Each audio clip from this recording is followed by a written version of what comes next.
June 1944, Normandy.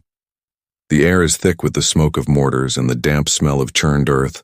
U.S. infantrymen crawl forward through the hedgerows, rifles clutched tightly, nerves stretched to breaking.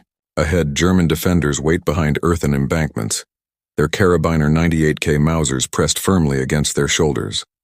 One shot at a time, deliberate, precise, but agonizingly slow. Then the sound changes.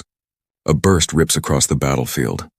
The heavy, distinctive bark of the Browning automatic rifle. 20 rounds of .30-06 unleashed in controlled bursts.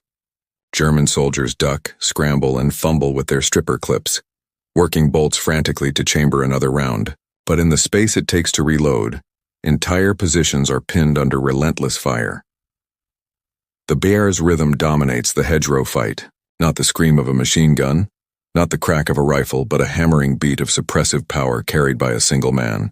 Against it, the Mauser, the proud rifle of the Wehrmacht, shows its age. In this clash of firepower, the balance of infantry combat begins to shift.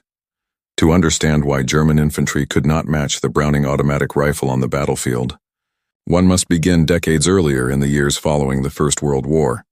The BAR, short for Browning Automatic Rifle, model 1918, was born out of the carnage of trench warfare. John Moses Browning, America's prolific gun designer, envisioned a weapon that bridged the gap between the slow, deliberate bolt-action rifle and the weighty, crew-served machine gun. The BAR was intended to be carried by a single soldier, advancing with his unit, laying down suppressive fire while moving. Though introduced late in the First World War, its reputation lingered.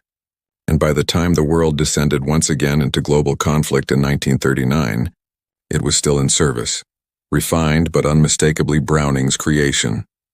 Across the Atlantic, the German army had committed to a different philosophy. The standard infantry weapon remained the carabiner 98K, a shortened version of the Gewehr 98. Chambered in 7.92 mm Mauser, it was reliable, accurate, and deadly in the hands of a trained marksman, but it was a bolt-action rifle, feeding from a 5-round internal magazine that required reloading with stripper clips. In essence, it was a design that represented 19th century precision brought into the 20th century's industrial battlefields. The contrast between these two approaches defined much of the infantry experience in the Second World War. For the Germans, firepower was concentrated in the squad machine gun, first the MG-34, and later, the fearsome MG-42. The riflemen carrying Mausers served primarily